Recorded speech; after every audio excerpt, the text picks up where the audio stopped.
They also have a avocado peeling and pitting robot, which is a huge deal, right? Repetitive tasks and potentially dangerous tasks.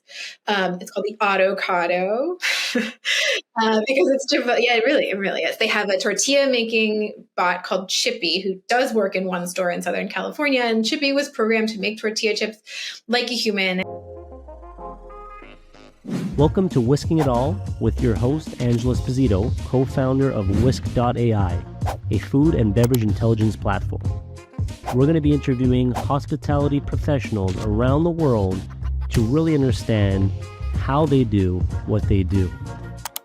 Welcome to another episode of Whisking It All. We are here today with Kristen Hawley, the founder of Expedite, a newsletter about restaurant tech and the future of hospitality.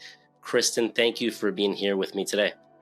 Thanks for having me. Yeah. So, quick background, I think, is always warranted. I don't want to do it injustice, but obviously, from what I've seen online and from what I've heard, little quick background. You've been in the industry or been doing this for over a decade, really kind of pragmatic coverage and sharp, analysis of tech and the relationship with, I guess, restaurants. From what I've seen, your writing has appeared in Insider, Bon Appetit, Food and Wine, Eater, and many more publications, as well as being on stage as a moderator, interview and presenter, National Restaurant Show, CES, Smart Kitchen Summit. I got my notes here, the Culinary Institute of America, the Institute of Culinary Education, et cetera, et cetera. So you're no stranger to the restaurant and tech space, and that's why I'm so excited to have you here. But I'd love to, have your version of what you do. So it'll probably do it more justice. I don't know. That sounds pretty impressive. I've been covering the restaurant technology industry and the way that restaurants have changed for the last 10 years, the way that restaurants have changed because of technology. Right. And I started writing about this very particular intersection when I moved from New York to San Francisco. And as a person who loved restaurants, third place, tiny apartments, I just noticed that what I'd call restaurant culture was different in San Francisco than it was in New York. And that was largely because in 2009, 2010, 2011, the tech scene industry in San Francisco was blowing up. It was kind of taking over a lot of things, a lot of restaurants and culture, and there's a ton of technology happening, and the way that people were interacting with restaurants was different, and the expectations were different, and it was largely because of tech.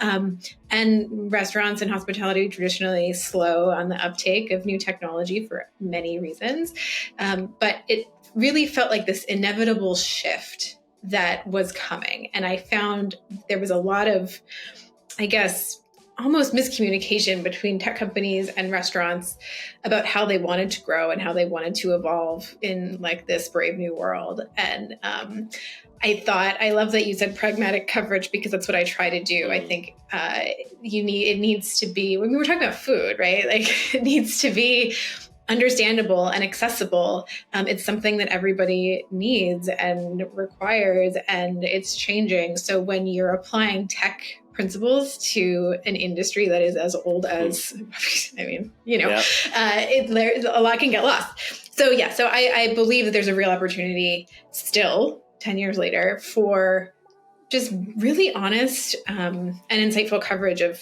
who's shaping the future of hospitality. Beautiful. It's funny when you mentioned, you were talking about San Francisco, 10 plus years ago. I had a good friend that lived there, so I used to go visit quite a bit. And I remember I was like, I want to move here. Like this is like maybe 10, 12 years ago. And it's funny that you kind of mentioned the restaurant scene was different because they're so, I guess, open to tech and trying things. And, things always get experimented there, whether it be things like Uber or Lyft or anything else. And it just triggered a memory that this was more than a decade ago. And there was like, I can't remember the place. I want to say it was either Blue Bottle Coffee or something else, but you can order coffee ahead of time and pick up, right? And it was like, this is like 12 years ago. So it's like, I didn't even think about it, but I was putting the dots together and I'm like, it's true. It's a different, it's like US, and then San Francisco was its own kind of like separate scene almost. It's just like the things that you take for granted now. Like when Uber started here, it was a bunch of town cars, right? And so it's changed rapidly. It's changed rapidly. And with that, like social change has come really different expectations. And, restaurant owners who've been running their businesses for decades are needing to understand and catch up with what's happening in technology. Right. And so getting to hear a bit about Expedite, right? So you've been at the forefront of the restaurant tech space with Expedite. So my initial question is kind of what inspired you to start this newsletter in the first place? And then how's it evolved since its inception? Yeah, well, my first newsletter, I started in 2013, and it was I think I've deleted it off the internet.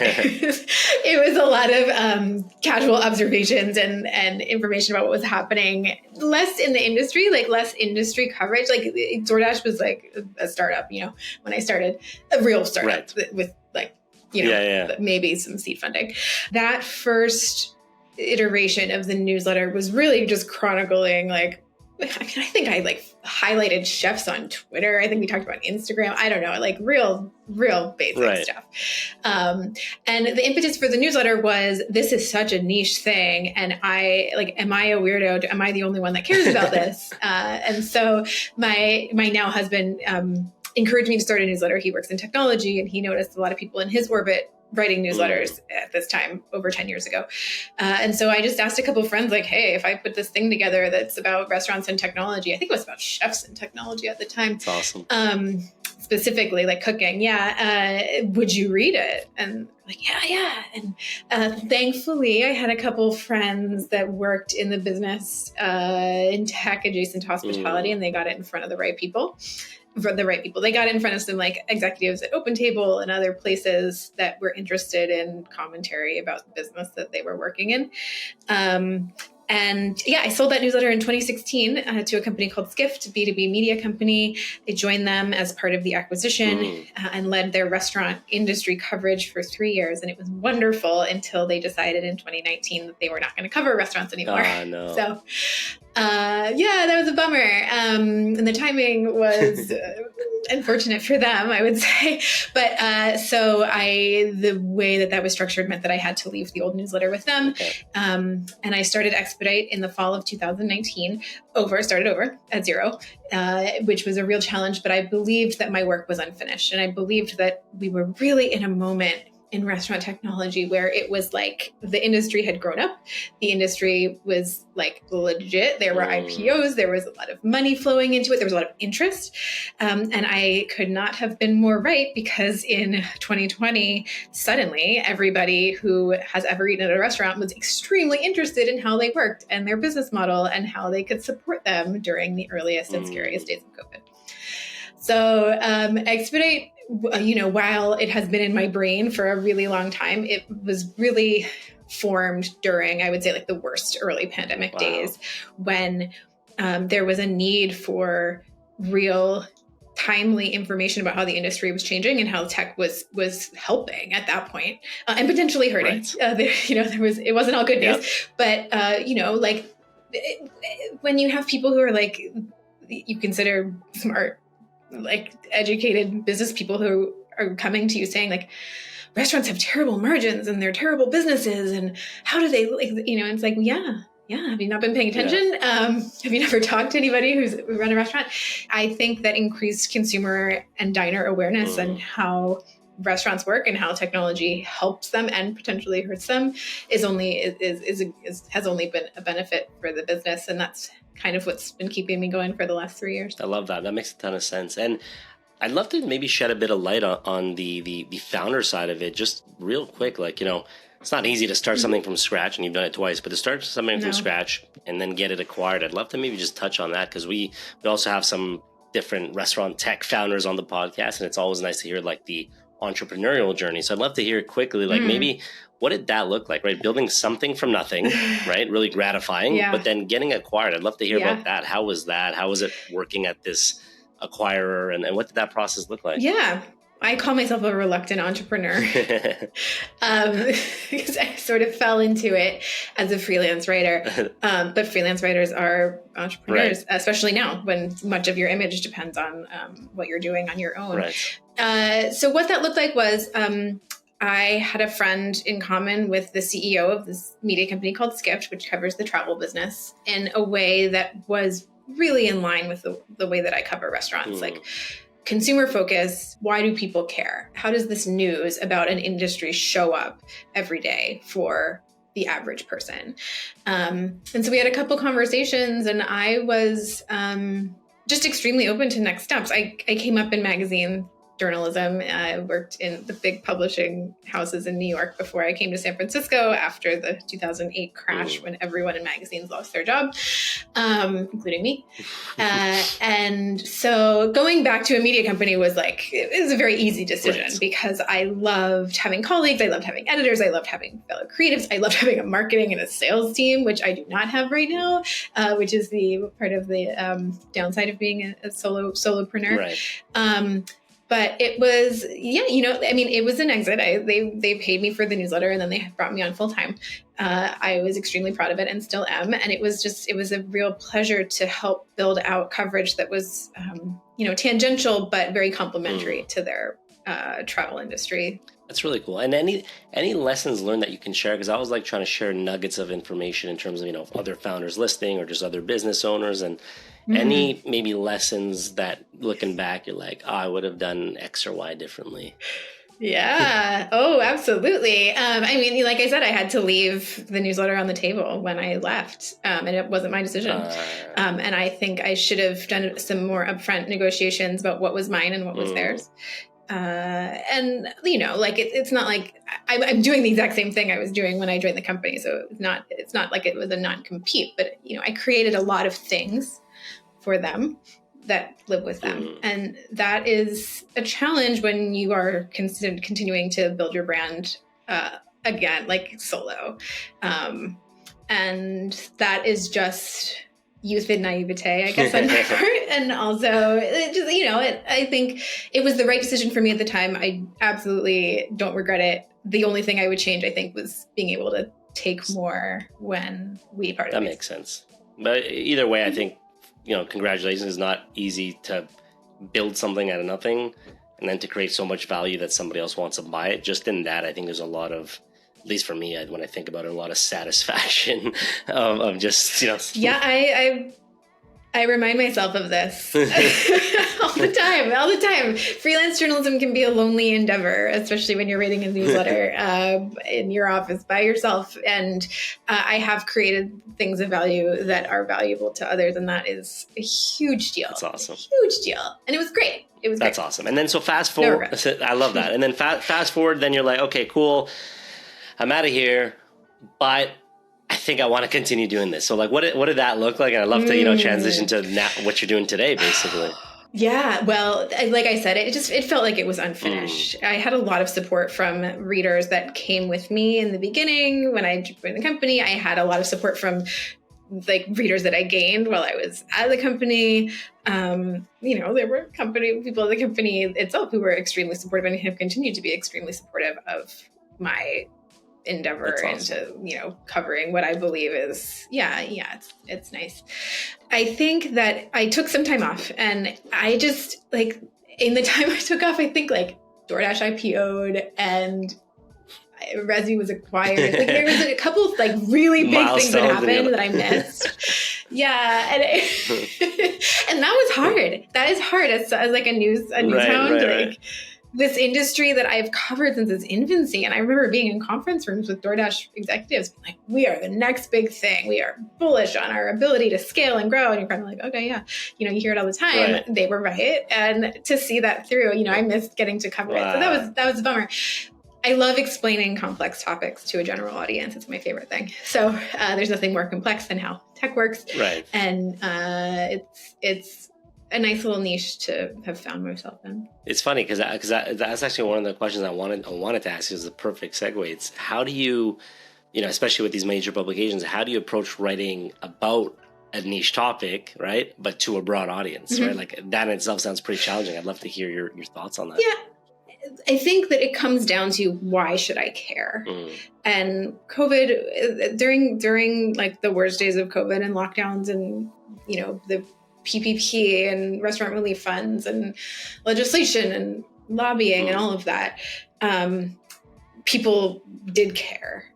I think the sell now is a little bit harder. Like a lot of, I don't think I've written about or been asked about or been interviewed about a topic more than QR codes. And it still comes up. People hate them. Most restaurants aren't a super fan either, but the ones that have continued using them do so for a reason, right? And it's like, well, why? Right. So that's kind of how I approach That's it. super interesting. Why should I care? How does it affect me? And sometimes it is explaining a restaurant's position to a readership. Like, why they use QR codes? Because they're having trouble finding and retaining staff. Why are they having trouble finding and retaining staff? Because they're not able to charge what they should for dinner because they're in a competitive environment. Inflation and everything. So being able to tie those stories together and be like, you know what? You hate using your phone. I'm sorry. Yeah. Like, ask for a paper menu. I'm sure they'll get the Exactly. No, that's super interesting. And it's funny because one thing we noticed, I mean, COVID for restaurants was horrible. For us, it was pretty tough too, because we're tied to the restaurant. We're a subscription service for restaurants. So it's like 80% of your clients are like, we're going to pause their subscription. So that's pretty tough for us too. But the one kind of caveat that came from it that helped, because we do like a lot of back of house stuff like inventory management and recipe costing. If there's any, there's not many, but one slight positive that came of COVID is a lot of restaurants became a lot more educated and aware of like the importance of like cost control. And, it's not as sexy as, typically people think more revenue and sales and marketing. And it's always a bit harder to pitch cost savings. But I think during COVID, when people really had more time and, restaurateurs kind of started taking that stuff seriously. So that was one nugget that was kind of positive, is like when we got back into it post-COVID, there wasn't as much like education. It was like, of course I need to know my costs. Supplier, tomatoes are going up and this is going, like everyone was like bought in already. So it kind of, that was the one positive, but it's interesting to see how like you said, a topic that's maybe people don't think about. And then example, like, they're raising prices. This restaurant's expensive. It's like, they're not doing it to try to gouge you. They're doing it because labor's going up, supplies are going up. Like they need to make, whatever margins they can, which is generally in a restaurant's not too high to begin with. Right. Yeah, I'm sure that the real back of house tech companies would love if I could make like inventory management applicable to like the Bon Appetit readership. That's a pretty dry topic. Yeah. but there's a place for this. Yeah, that's funny. It's funny. We even tell people in the early days when I was like, I founded Wisc. So when I started, I think it was 2015-ish or end of 2014. But when I started it, that was one of the pitches. It was, and it still is to a certain point these days. Like, listen, we're never going to make inventory fun. Inventory sucks. I'm not going to lie to you and pretend it's going to be fun. I'm just going to make it less sucky. I'm going to make it less bad for you. And that was kind of the pitch. But it's true. It's a very like dry topic, like recipe costing. But it's, it was a quick tangent, but it was actually one of the reasons I founded Wisc was this is just the personal side, but I love restaurateurs as like entrepreneurs, as risk takers, as their passion for like guest experience and hospitality. So they're, architecture, design. So there's so many things I love. But what I realized, and this is where the passion started, was like they get into the business because of the passion of hospitality and guest experience and all this stuff. But then they don't realize that there's all these really dull, boring, but super important things like costing and it's like super dry in Excel and like, but it's like so crucial. So there's this kind of juxtaposition of like, man, it's not why I got into it, but I need to do it. Yeah. And it's like, can we help them with that, Yeah. Did you work in restaurants? Yeah, I worked in restaurants, and then I started before Wisc. Actually, I had another tech company, but it was more related to nightclubs. So it was kind of like, but early days. It was basically trying to digitize pen and paper for nightclubs. So it was like, you go to a nightclub, are you on the list? Do you have a table, whatever? But it was interesting challenges that we faced because the tech was like pretty good, whatever. But challenges we faced were just the nuances of nightlife that you can't really speak about, but like, the doorman will look at your appearances. If you're too many men and not too many women, they won't let you in. There's like, so it wasn't so cut and dry of like, here's the tag. It was like, there's a lot of nuances. So, but then anyways, that led to eventually finding a bigger problem, which was the Wisc. And that's where that came from. Yeah. I'm asking because I think there's like this newer generation of restaurant technology startups and companies that are successful that have been built by people with really innate hospitality experience, like a chef creating a tool that helps chefs. So that's really exciting. That's really exciting to me. And in the beginning of my coverage, that was happening less frequently. It was more like opportunities for disruption and opportunities to make money and opportunities to scale because everybody eats or whatever it is. I put that in air quotes because like how many times have you heard that in a pitch?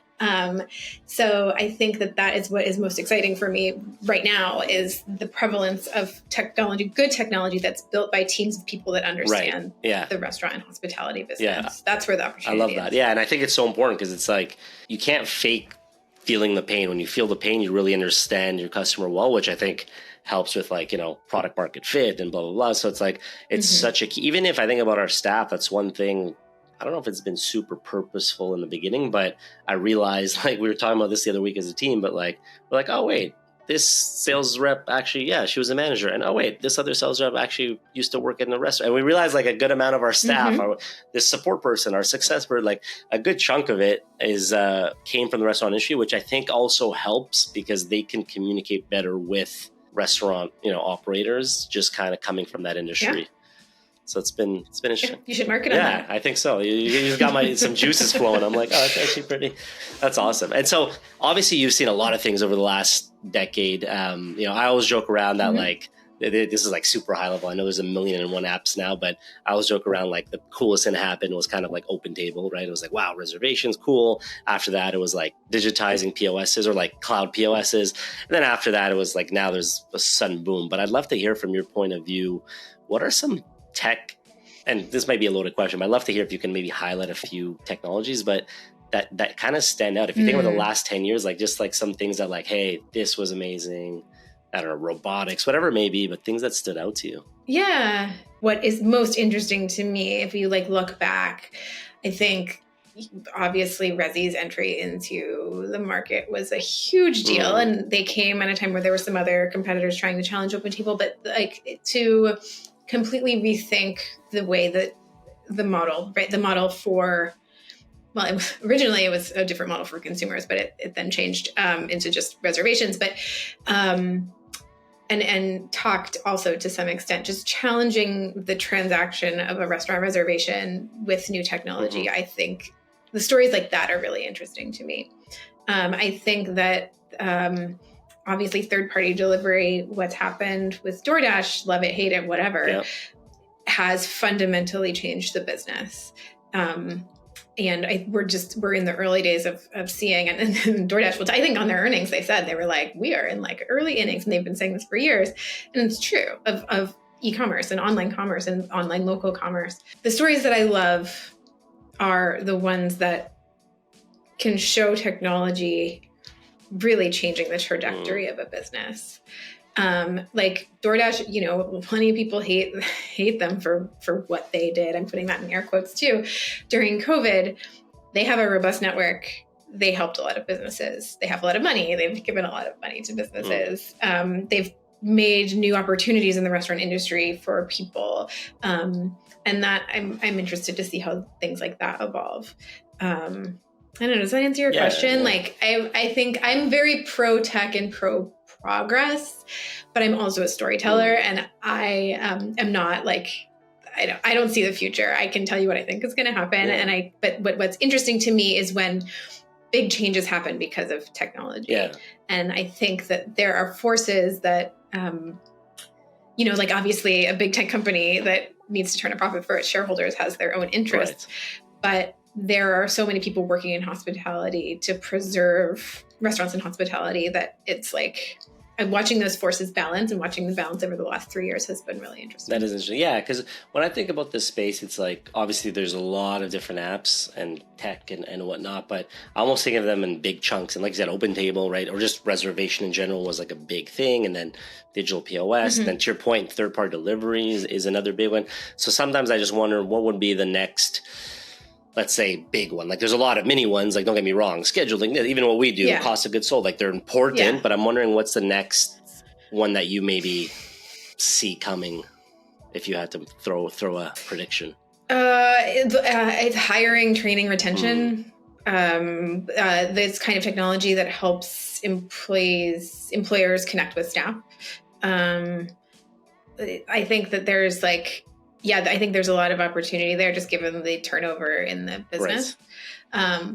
You mentioned robotics. I've traditionally stayed away from covering. There's a lot of noise. Robotics a lot of noise. Yeah. I know I found it a bit overblown, but what I am extremely interested in is, forays from like Chipotle and White Castle and Sweetgreen into robotic. They call it cobotics, which would mean robots that help people. Which is always that's always the headline in the restaurant and hospitality business. Like, we are not we're replacing this. Yeah. Even though have you seen the videos of what Chipotle is doing and Sweetgreen's doing? Like, they are basically replacing. That's crazy. Yeah. Human labor to some extent. But I think that's obvious. That's a huge one. And that what that means for fast casual and fast and quick service restaurants is pretty remarkable. And what that means for labor in those businesses is pretty remarkable, because those are, you could call those unskilled jobs. Right. I'm doing air quotes again for the third time. How that changes entry-level work in restaurants and hospitality is going to be something that's very important to watch. And I know a lot of people are thinking about too. Right. And I know the restaurants are thinking about that. They're saying like, oh, we can train on hospitality instead of training on like a deep fryer. And I think that's great. Right. So that's for the next big one. Yes, it's obviously, it's pretty clear that's probably it. That's what it is. Yeah, no, and it's an interesting one because it's like, I guess two things. One is like what things that we don't know that will kind of come up. And it's like, every time there's a big tech, revolution, at first there's jobs that are taken over, but then eventually there's jobs that are created that we don't know. So it's hard for me to give an example because I don't know what I don't know. So it's hard to just like make up a job, but there's going to be jobs that come up that probably, but for people listening, just to, shed some light, can you explain, because maybe they're hearing, oh, cool, robotics, oh, cool, Chipotle, but maybe they're not as familiar. Can you just kind of briefly help them visualize what's going on at Chipotle or Switzerland? So Chipotle has a couple initiatives. The one that is most top of mind is they have an investment arm of their company, and they invested in a company last year called Hyphen, which is a digital make line. A make line is that line at Chipotle that you see either in the front in the store if you're inside, or there's another one in the back that does digital and delivery and pickup orders. Okay. So it works under the counter. Okay. This is not in a restaurant yet. They're testing it. It works under the counter to make burrito bowls, bowls. And I think some stat like 65%, I think, of digital Chipotle orders contain a salad or a bowl, and they can be made ostensibly by this under the counter. There's a video of this line, and then it the bowl goes through and gets all the stuff, and then it pops up, and a person puts a human employee puts a lid on it and can put it in the bag, and they supplement it with what they're building on the top, the things that the robots can't do, folding burritos, kids meals, quesadillas, stuff like that. They also have a avocado peeling and pitting robot, which is a huge deal, right? Repetitive tasks and potentially dangerous tasks. Right. It's called the Autocado. That's a great name. Because it's different. Yeah, it really is. They have a tortilla making bot called Chippy, who does work in one store in Southern California. And Chippy was programmed to make tortilla chips like a human. That is, they are imperfect and seasoned differently. So they, didn't want to make them all uniform. Right. They trained the bot to make them imperfect chips. Wow. So that's that initiative. Sweetgreen has a salad making, and notably about Chipotle, those all live in the kitchen. They are not visible to guests. I think they've said, an executive has said that those will always live in the kitchen. Sweetgreen, on the other hand, is building restaurants around its salad producing robots that are huge. You should look up photos of this too, because it's very pretty. There's one store now, there's another coming, and then up to 14 next year we'll have these robotic salad dispensers, essentially, that help human employees. I think they can make 50% more, 400 to 500 salads an hour. A lot of salad. And they are designing new Sweetgreens around these robots.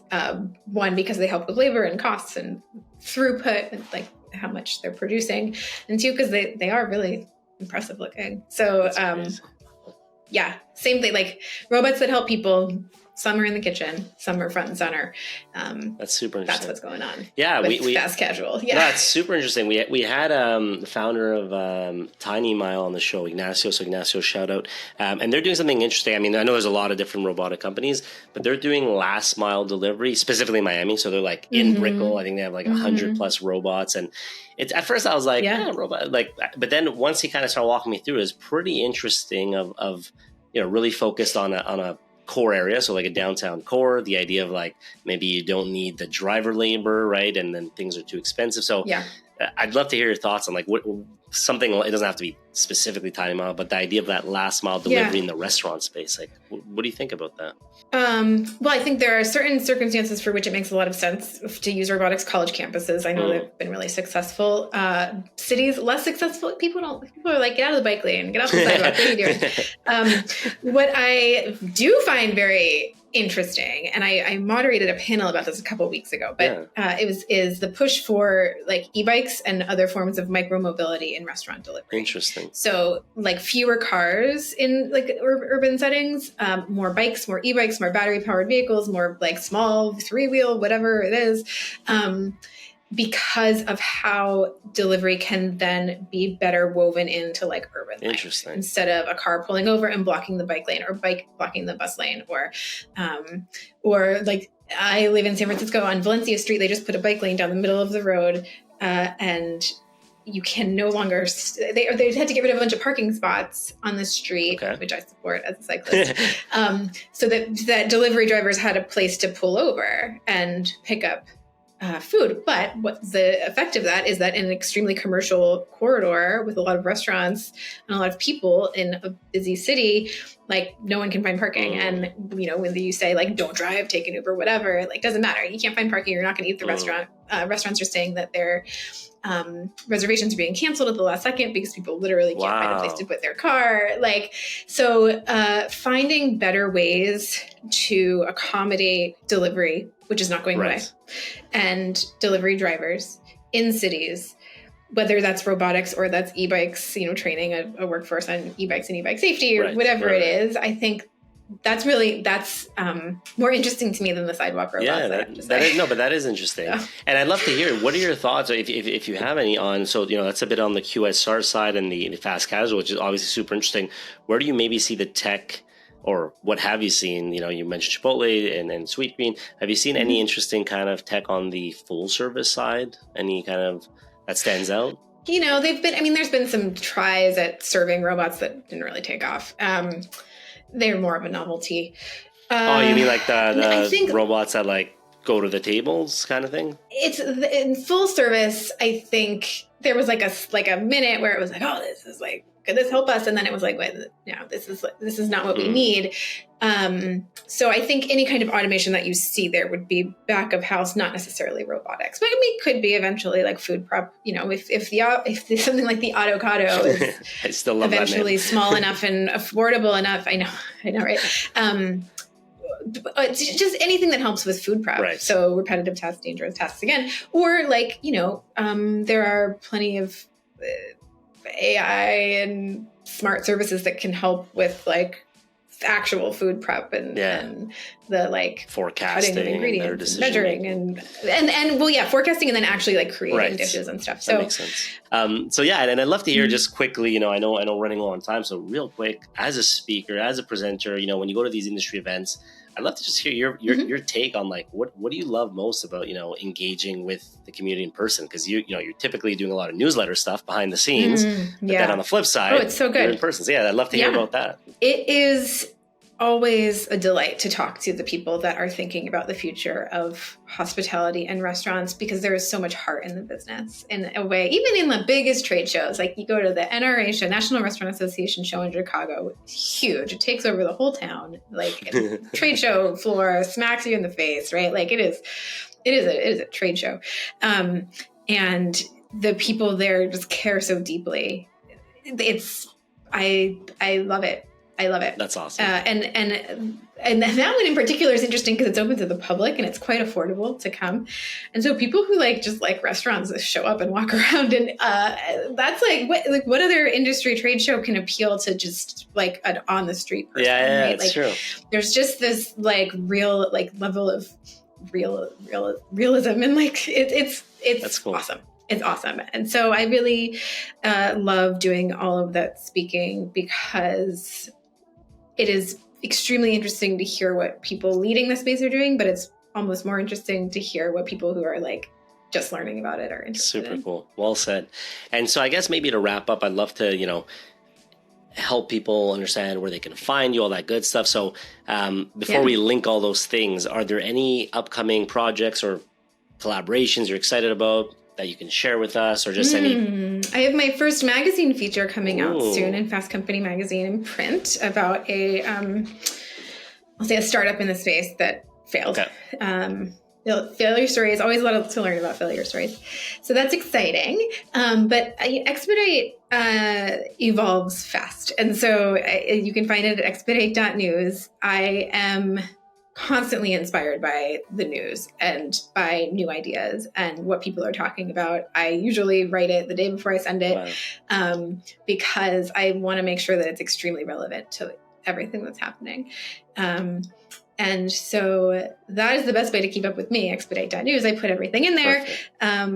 But yeah, you can look out for some other fun stuff. I love that. So that feature is a big one. No, that's awesome. So expedite.news, you can find some great content there. Sign up to the newsletter. And then are you pretty active on other social? Do you want to plug your, Instagram, LinkedIn, or pretty much expedite.news is the place to go? You tell me. Oh man, I was real active on Twitter for a real long time, and I'm still mourning the loss of that network. Oh no. I know. I'm married to an early Twitter employee. So my handle was KH. It still is. Wow, that's a good handle. It is. Yeah. I use Instagram. My Instagram handle is my first name, Kristen, Kristen. That I got because I was a tech reporter. Wait, it's just Kristen? Instagram launched, and Wow, you got good handles. Yeah. Damn. Well, that one, that was no nepotism. That was just right place, right time. First day sign up. That's really cool. I was covering the tech industry as a reporter. That's really cool. So you can find me there if you like pictures of food and kids. I'm a parent. I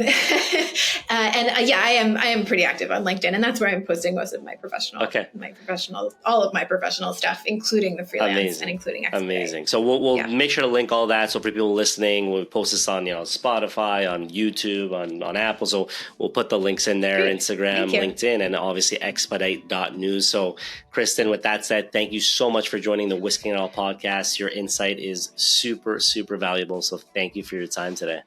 Thanks for having me. Great to be here. Beautiful. Feel free to check out Whisk.ai for more resources and schedule a demo with one of our product specialists to see if it's a fit for you.